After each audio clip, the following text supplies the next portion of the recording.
Hi மக்களே, நான் உங்கள் நிர்மலா பேசுகிறேன். இன்றைக்கி காலைல ஒரு 11 மணியை போல் பார்த்தீங்கன்னா மோர் மாதிரி தயிரில் கொஞ்சம் சீரகம், மிளகு, இஞ்சி, கருவேப்பிலையெல்லாம் சேர்த்து நீராகார தண்ணியும் சேர்த்து மிக்சியில் அடித்து ஹஸ்பண்டுக்கு கொடுத்தேன். ஏன்னா காலை சாப்பாடு வந்து அவருக்கு 2 சப்பாத்தி சுண்டல் தான் கொடுத்தேன், சரி பசிக்கும் அப்படிங்கிறக்காக.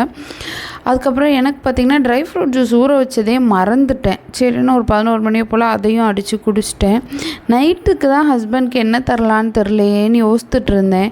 அப்புறம் பார்த்திங்கன்னா வீட்டில் முட்டைக்கோஸ் இருந்துச்சு. அதை லைட்டாக வந்து தோசைக்கல்லில் போட்டு எண்ணெய் ஊற்றாமல் லைட்டாக வதக்கிட்டு ஒரு தோசை மட்டும் நல்லா முட்டைக்கோஸ் ஸ்டஃப் பண்ணி மேலே எக்கு போட்டு கொடுத்தேன். அது கொஞ்சம் நல்லா ஃபில்லிங்காக இருந்துச்சு, டேஸ்ட்டாகவும் இருந்துச்சு அப்படின்னு சொன்னாங்க ஹஸ்பண்ட்.